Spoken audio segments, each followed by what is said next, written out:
In a rapidly changing, potentially volatile world that we operate in, how do brands be more resilient? From the pandemic to the advent and explosion of AI, there are tons of examples of why we need to be more resilient as humans, as business owners, as visionaries. This is the conversation that we get to today on the Brand Gravity Show. I am your host, psychology-driven brand strategist, and my guest today is absolutely freaking brilliant. I am so impressed by her body of work, how deeply she's thought about many of these topics, and our conversation spreads a wide variety of topics centered around this idea of resilience, both on the personal level and on the brand level.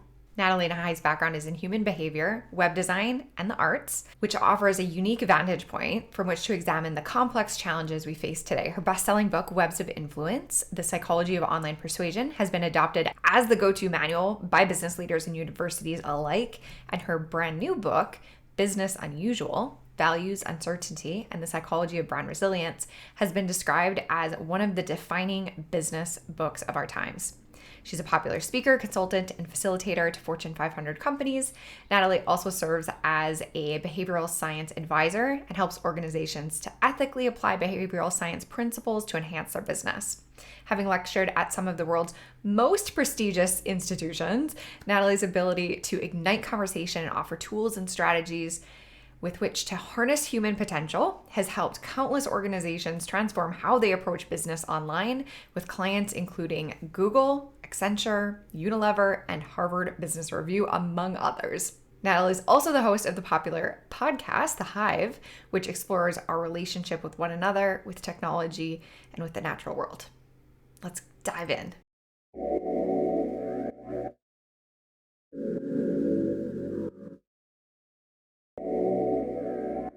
Amazing. Nathalie, thank you so much for being on the show. Please kick us off. Can you dive into what inspired you to write Business Unusual, your newest book? Thanks for having me on the show. It's nice to be in conversation with you.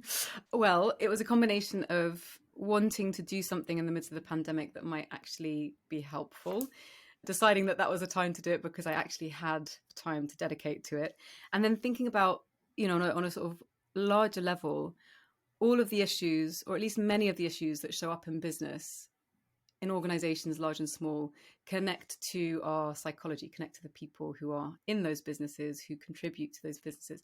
And of course, that means that there's a really good opportunity to address some of the deeper questions around things like motivation, fulfillment, values, resilience to difficult experiences. And so it was kind of conceived when I was thinking more about how can I use some of the previous work that I've done and the knowledge around psychology and persuasive tech and consumer insights in a way that's going to help people to navigate volatility and uncertainty from a more kind of rooted, grounded, values-driven perspective. And clearly the pandemic was a massive example of that type of uncertainty and volatility that can affect businesses. What else are you seeing in this cultural, technological landscape? What are some examples of that uncertainty? So I'm sure lots of your guests might have already expressed interest in / horror about the encroachment of AI on the workplace and in all aspects of our lives.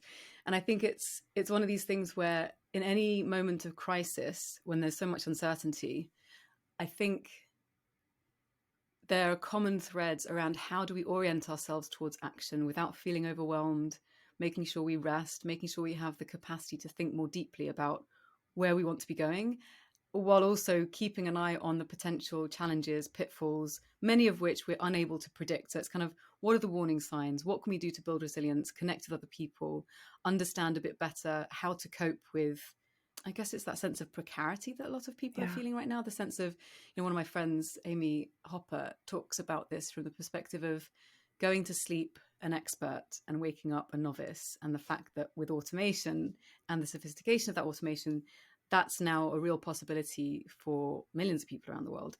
And so it's kind of that question of what do you do when it seems that, having come through, those of us who came through, I mean, people lost their lives and loved ones in the pandemic, but when you come through such a massive change and shift and period of difficulty to then get hit by more waves when perhaps you haven't digested what you've already been through is really hard. And I think one of the things that certainly I guess it's connected with the book, but that I'm interested in doing now, which is connected to resilience and adaptation on a human level, is how do we begin to digest what we've been through in order to kind of work that muscle of resilience to help us deal with other things that might be coming, like automation, like economic precarity, all of the different elements that are kind of coming together in what some people call a meta crisis or just general instability. So it's depending on your perspective on how severe things are and where you're looking. And I know people have different vantage points on this.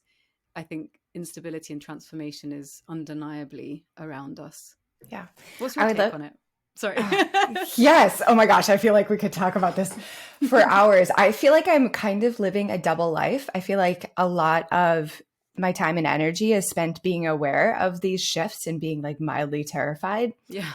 And then on the other side of it, I am really excited about the potential and the possibility. And I hope that all of these shifts accumulate into something that's net positive, but I don't know if that's going to be the case. So I feel like I'm bopping between like optimism, hopefulness, and then terror on a day-to-day basis. And it's hard to kind of toe that line. And it's kind of because you want to be awake to what's going on and not cower or lose sight of what agency we have. And at the same time, not get knocked over by, oh my God, what on earth are we doing? What's happening? Yeah, I hear you. 100%. So I would love to hear some personal examples. How are you applying the principles and perhaps some of the lessons that you unearthed around resilience to your own business? Oh, that's such a juicy question, especially right now. So one of the things that I was writing about, and sometimes you write about or have conversations about the things that you most want to get answers to yourself. And I'm very used to kind of, and being a podcast host, I imagine you've encountered this as well. It's like, it's quite easy to ask the questions after a fashion. I mean, you have to come up with the questions. You have to do the reading. It's not easy, but it's almost easier to ask the hard questions than to be in the hot seat. And I kind of feel that way with the book as well. It's like, oh yes, look at these principles that psychologists have written about, like self-determination or living according to your values. And I'll quote someone who's been through extraordinary circumstances and triumphed despite the odds. Now, to kind of get to the point where you're in a position where you're starting to think, oh, hold on, this might include me. Maybe I need to rethink some of what I'm doing. I'm now in that position where I'm thinking, okay, what would transformation look like? What are my values? How do I begin to kind of formalize them or make explicit the currents of motivation that clearly propel my life that maybe I'm not so aware of to kind of name in a tangible way? And I think often those values show up in the things that we take joy and meaning in that may not necessarily populate our professional working day. So for instance, one thing, and it might sound quite woo, but I absolutely love it. I'm a musician. I've been trained in violin from very young age, from like 3 to 18. Not a great violinist, but it gave me the tools to be able to teach myself guitar. And in my 20s, I did lots of folk music, and actually in the States as well, in Atlanta and other places. And I left it during my 30s, and my early 30s, and I've since come back to it. And I now hold music gatherings at my art studio. So I paint. I have like my professional life, which I'm trying to stitch with the creative, more kind of nature connected life. And that process of kind of showing up once a month on a full moon, because it keeps you connected to your cycle. And in the city, it's quite hard, especially like Barcelona. It's beautiful, but there aren't that many parks, for instance, like there were in London where I lived before. And so it gives kind of rhythm, and it really tangibly expresses my values in human relationships, in having a space where people feel like they can just come and take a risk and sing or share or, whatever it is. And it's living out those values. And I started realizing a couple of months back, I was like, whatever's going on in my life, when I have one of these evenings, I come away feeling so full, so energized. I'm not having to push. Like there's a holding where the space begins to hold itself and the people within it are kind of co-holding the space. And there's something around stepping out of that kind of top-down, leading, kind of broadcasting, hierarchical thing, which we're so used to, and we have to be, because these are the systems in which we operate, right? But there's something so amazing about going into a completely different experience that now I'm thinking, well, hang on, if that's really brilliant and fun, how do I bring that quality with those values that I cherish into my working life? Yeah. So I'm thinking more about things like, well, you're probably off the press, I guess, doing the Hive live. Like, what would it mean to actually gather in person, or have like Q&As or gatherings where there's C-suite execs coming together to try and plug in some of these deeper conversations? So like a range of things for a range of people that mean that there's more of those values being lived out. But it feels really scary. You know, I'm used to speaking on a stage, prepping it, 45 minutes, bosh, done, off you go. And this is like, oh no, this is not delivering information. It's creating experience and facilitating and trusting that I don't have to have as much control, and just put some columns of structure in there and values and see what happens, which is scary. It is. It's always scary to step into that new arena. And especially when you're a high performer in other areas, I feel like I'm speaking of myself, I'm not speaking for you, but I always feel like I expect so much, like such a high caliber of work. And when you're stepping into that new space, it's like, nope, it might be terrible. Yeah. And you have no idea. You really don't. I mean, clearly it's probably not going to be. Like my brother said something, I hope he doesn't mind my sharing this, but said something the other day, which was super sweet. I was saying, look, I just don't know if I'm taking a risk. It feels like the right time, but I'm bricking it. And he said, look, rather than bet on anything else, I'm betting on you because you've created stuff before. If it doesn't work, it doesn't work. You'll have fun trying it. Like, go for it. And it was just this sweet moment of just, oh, okay, maybe it'll be all right. And if it's not, it's not. But I know what you mean about the perfectionism side, or the kind of, it's hard. I mean, it's, yeah. Yeah. Thank you so much for sharing that personal example. I think it really grounds what we're talking about in something that people can relate with. Mm-hmm. Now, in your book, you talk a lot about values, and we've mentioned it a few times. How does one, either as a visionary of a brand or even in your own life, how do you start to articulate and define what those values are for you? So there's kind of personal practice you can engage in. There are also frameworks that you can look at that give you a sense of where your values sit in relationship to those that have been mapped out before. So there's a psychologist called Schwartz who did Schwartz's sort of, it's kind of diagram, do you even say that? It's like mapped out in a diagram, like almost like a pie chart.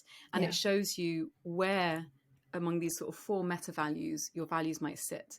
And so that's kind of a useful way of locating where you might find similar companies, what they might be doing. And rather than dive into the details here, I set up with a good friend of mine, Dr. Kiki Leutner. She's brilliant, a psychologist now living in Berlin, I think. She and I set up a free website because I make my money in other ways through speaking and keynotes and stuff. So I wanted to create a free website where you can plug in, it's 40-item questionnaire taken from Schwartz's model of human values. And you reply, and then you get, it's kind of like the first pass of results. It's kind of fun and more easily digestible archetypes of the 4 kind of meta groupings of values. And then if you go through to the next few pages, it gives you detailed feedback on what those sort of subsets of values are, what that means in terms of branding, what are some examples of brands and their marketing and advertising that might be useful for you, that might be coherent with the brand values that you espouse. And so that's a kind of nice tool, and it's called thevaluesmap.com, so you can just check that out. And then from a personal perspective, I guess it depends on how you define values, but I think if you think of it through the lens of what most deeply motivates us, and there's kind of like the psychographic element, which is personality traits, how we express those deeper drives. So it might be, I express my drive for fulfillment and belonging through more extroverted tendencies, or maybe it's more introverted tendency, like whatever it is. You've got the psychographic layer of personality traits. Beneath that, and a much better predictor of human behavior and consumer choice, is that deeper set of values of what is it that you cherish in your life. So is it a sense of universalism and benevolence? Do you feel connected to a larger or smaller circle? Are you more interested in conserving what you have? Do you have a greater sense of wanting to achieve power through dominance and hierarchy? Or maybe there's a different route. So there's all of these different things you can start to play around with. And generally, when you feel in disalignment or disharmony with your values, that's when you end up with this state called cognitive dissonance, which you might be familiar with, which is that kind of uncomfortable feeling of, the example I give is like, if you go to the local shop and you prefer not to use plastic bags, but all they have is veg in plastic bags and you need to eat that night and there's no other shop open, you'll buy it and you'll feel a bit crappy about it. And so that's a good example of relatively minimal cognitive dissonance, and then you'll rationalize it in a particular way. Or if it's significant enough, change your values to fit the behavior, because we hate so much being in that state. So that's another barometer of when you're not living according to certain values. It's like, okay, this feels like it feels right, and there's integrity here, and I feel like I'm flowing and I'm rooted. And the other one is, actually something feels really uncomfortable. It's not a comfortable state. Let's move out. So like those barometers tend to be quite handy, I find. Mm-hmm. I feel like an example of this that a lot of us have seen and heard from other people is the feeling when you reach a goal that you've set, and when you arrive, it feels empty. Like there's like, wait a minute. What am I doing here? I feel like, yeah, exactly. What did I create? What is this business? What is this game that I was playing? If you don't have that awareness of what your values are, you can arrive at a destination that you thought that you wanted, and it can feel insufficient. Yeah. And then I feel like that's the place where a lot of entrepreneurs pivot and start to think about values more deeply, which is constructive. But if you can do that before putting in all of that work to get to a place where you didn't really intend to go, I imagine that is, I mean, a more direct route to happiness and fulfillment and all of those things. About the pivot point, and there's kind of a point of challenge where if you get to that point of discomfort, that's often the tipping point for then having that sense of needing to have an inquiry into, okay, hold on, why is this empty? And I think what's nice is if you happen to have the chance to sort of assess your perspectives before you get to that point, which is quite rare, I think. I think most people don't really realize where they're at until, because, we're so enculturated to want certain things and to prioritize specific things that it could be quite hard. From your vantage point, where or how do you see the future of business? What do you see shifting and changing? That's such an interesting question.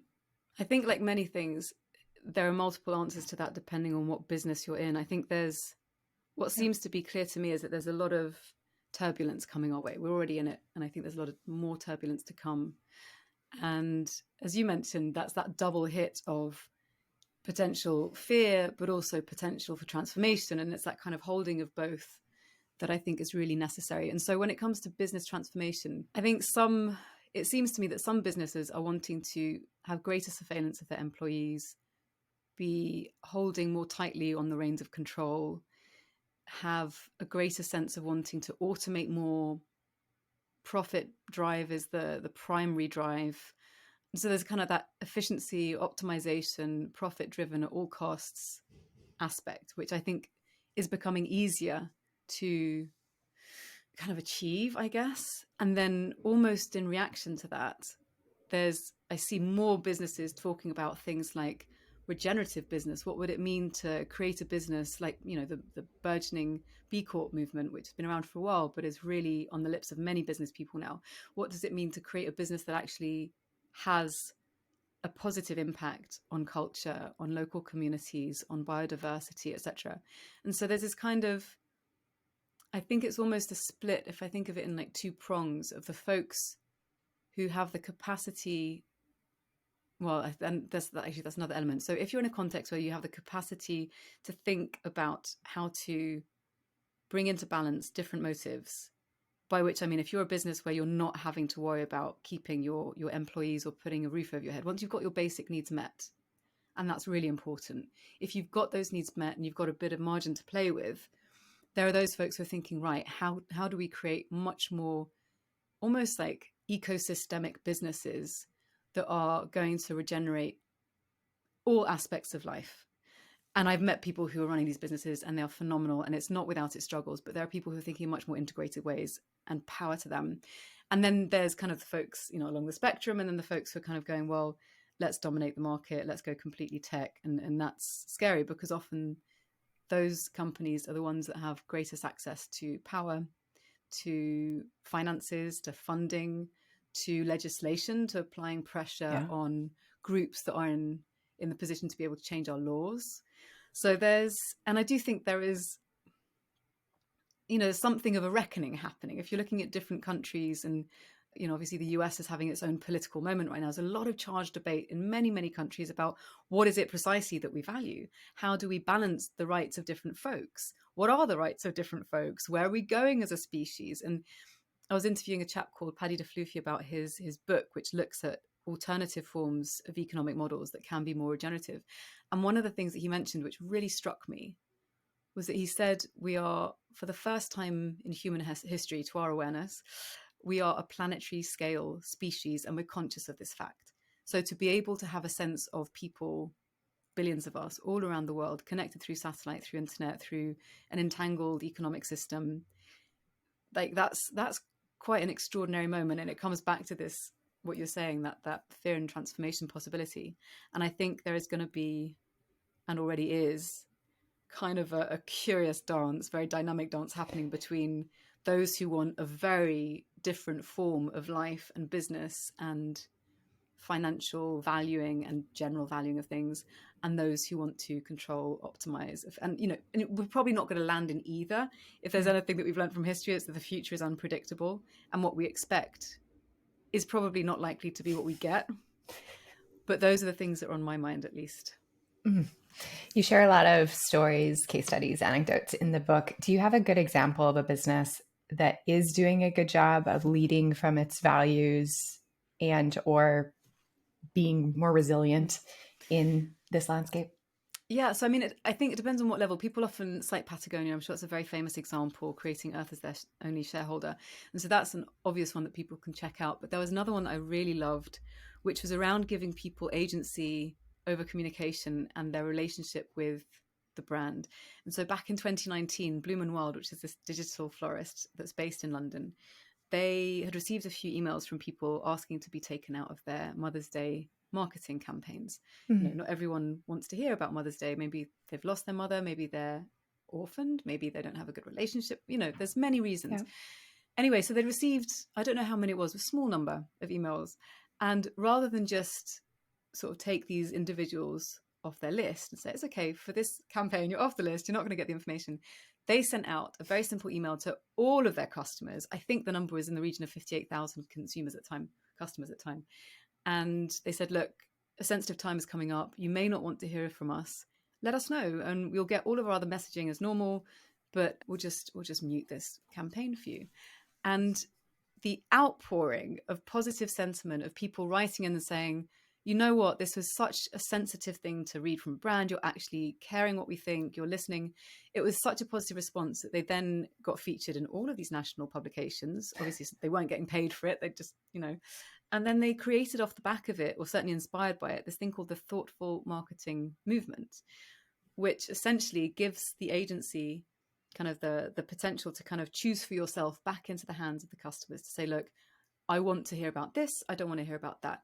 And if you hear about it, or if you think about it from the perspective of like the business perspective, you're getting, first of all, you're getting much more detailed, consensual, high value information direct from customers telling you how to personalize your communications with them. That is gold dust. You don't have to guess, they're telling you. Secondly, you're giving them that sense of agency. So of course they're going to have a greater emotional attachment to your brand. You'll be more brand salient because they're going to remember you, because not most brands don't do it. It's not your everyday thing, although obviously more brands are doing it now.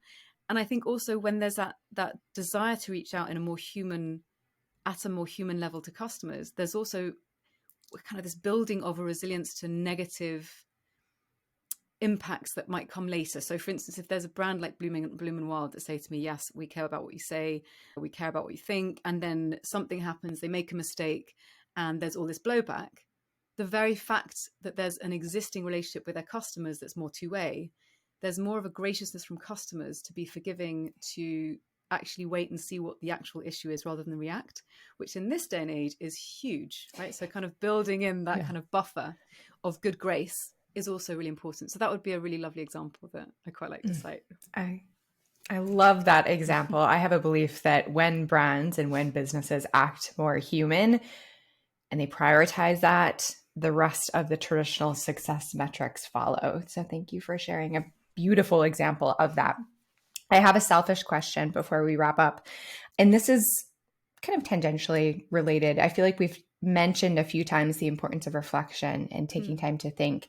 And you have built this like incredible body of work, which clearly has taken a lot of like thoughtful reflection and working through your hypotheses to create this amazing body of work. How do you, as a content creator, as a speaker, as a researcher. How do you make time for that deep thought? Well, I wish I had more of it. I'm trying to streamline things. So I have certain habits, I guess, that help. So one of them is, and I haven't been that good this week. So also not being too strict for yourself and perfectionist when you fall off the wagon. But generally speaking, I have a habit which I adopted from my partner who started doing this, and it was lovely, which is to read for about 30, 40 minutes in the morning before I turn my phone on, before I speak to anyone, look at emails, have my coffee. I read for 30, 40 minutes, and it gives me the chance to have kind of a more gentle easing into the day. I paint quite a lot. I paint 2 to 3 hours most days. That's why I'm in Barcelona. I came originally for a sabbatical and then just never left. But I finished 3.5 years of fine art training, like realist traditional oil painting techniques and drawing techniques. And so I have my own art studio. And so when I do my work in the morning, I then in the afternoon go to the art studio and I paint. And I either listen to music, in which case I'm completely focused in the work, which gives me a time to rest. And I think rest is really important for reflection, to have that space where you're not kind of constantly on and managing incoming information. But then also on those days where I do want to dive into something else, either when I'm painting or I'm at the gym, where I'm really not a gym bunny, but I can't be making myself go because my back complains when I don't, I listen to podcasts, and that helps me. And there are a few podcasts that I find particularly good for deep thinking. So there's This Jungian Life, which I adore. There is Nate Hagen's The Great Simplification, which is amazing. Della Duncan's Upstream podcast. There is Accidental Gods by Amanda Scott. The Way Out is Through, or no, The Way Out is In, or something like this. The Way Out is In, which is nice. Outrage and Optimism. Like there's all of these different kind of, I don't know, that's kind of food for my soul. And then going and walking in the forest, which is helpful. And having digital detoxes, which I did 2 weeks ago. No internet for a whole week up in Inverness. It was absolutely brilliant. So those things. Yeah. How do you do it? I always say that nature is my church, especially mountains, like just being at altitude with no service is the most magical balm for my soul. So whenever possible, getting outside. And I want to do better. I don't know. I feel like I've erred on the other side of consuming too much too often. And I need to carve back out and shape, or just, expand that space for creative reflection and thinking. And thank you for the reminder to do other things like painting, because that works really well for my brain, is to be a little bit distracted so that my mind can wander and play with ideas. So I love that. What do you think is either the most important takeaway, or what is the impact that you hope that this book has on the world of business and brands? My hope is that it gives people permission to come into greater, deeper contact with what it is that they most profoundly value, what they cherish, what they love, and then to permit that to help orient them towards protecting that in their business, even if it's in a small way. And you don't have to start big, and no one's perfect. Like, just start where you are and take a step. And so I hope that the book gives some support towards that being a possibility for more people. And you mentioned the values map as a great tool to perhaps take that first step. Do you have any other recommendations of like an easy action step to apply what we've been talking about today? Well, the values map is one thing, I guess. The other thing, just like a simple framework to conceive of, which is really helpful, which is around self-determination, is to think about how you in your life are exploring these things and how your business helps people meet these needs. And these are 3 universal, innate psychological needs, which if you meet them, in the course of your lifetime, gives you a greater sense of flourishing. So these are our needs for belonging, for relatedness, for positive relationships with other. That can be community, it can be in your employees. The second is around competence, that skill. So how are you growing, learning, helping people to develop in ways that are meaningful to them? And the third is around autonomy. So that volition, that agency. Are you giving people permission to be slightly more the drivers of their own, of their own role, of their own output? And again, it's about finding balances. Everyone will have a different answer to this. But that framework, I think, is a really nice one to think about. How am I finding greater belonging, greater agency, and kind of upskilling in the areas that I want? That's another nice reflection piece to start with. Oh, and check out the Hive podcast as well. Yes, that was going to be my next. Now I'm on your podcast. I'm like, forgot that one. Oh no. Yes. So The Hive is absolutely incredible. Natalie's having deep conversations with very thoughtful and just wise guests. I have thoroughly enjoyed the episodes that I've listened to. It's called The Hive. Your book, Business Unusual: Values, Uncertainty, and Psychology of Brand Resilience, is available everywhere where you buy books, as is Webs of Influence your first book, or did you have others? Yeah. No, Webs of Influence. It went through 2 editions, which was grueling. But yes, it's the first book. And this one's the second. Amazing. Amazing. Thank you so much, Nathalie, for sharing your wisdom and your genius with us today. I enjoyed this conversation immensely. Any final words for entrepreneurs that are listening? Well, thank you for having me on the show, and keep doing the good work. And for entrepreneurs who are listening, and this might be a bit trite, but I was interviewing someone today who had in recent years, had come to the point where she'd been in a car accident and was very close to losing her life. And she said to me, when you're at that point where you could lose everything and it hangs on a thread, you're not thinking about how many hours you managed to pull the week before, or whether you got that extra 10K, and I know these things, I care about these things. I want to make good money. Yeah. I want to get a promotion or whatever that means in, the kind of work that I do. But she said, these things take on a different tone when you really think about it from a deeper perspective. And so the question that I would ask is, alongside all of your passion, your drive, and your motivation and your ambitions, what are the things that you would most miss if you weren't to wake up tomorrow? And how can you bring more of that into your life while you're going about growing your business and creating positive change in the world? This conversation was good for the soul. Thank you. Well, thanks for having me. Amazing. Thank you. Thank you. I hope you enjoyed my conversation with Nathalie as much as I did. And there is a wealth of information. She has a massive body of work that you can tap into by visiting her website. We're going to post all of the show notes, all of the things that we reference on my website, kayeputnam.com/podcast, so we can all continue to think deeper about the ways that we move throughout the world based on our values and our personal truths. Thank you so much for listening, and I will see you in another episode.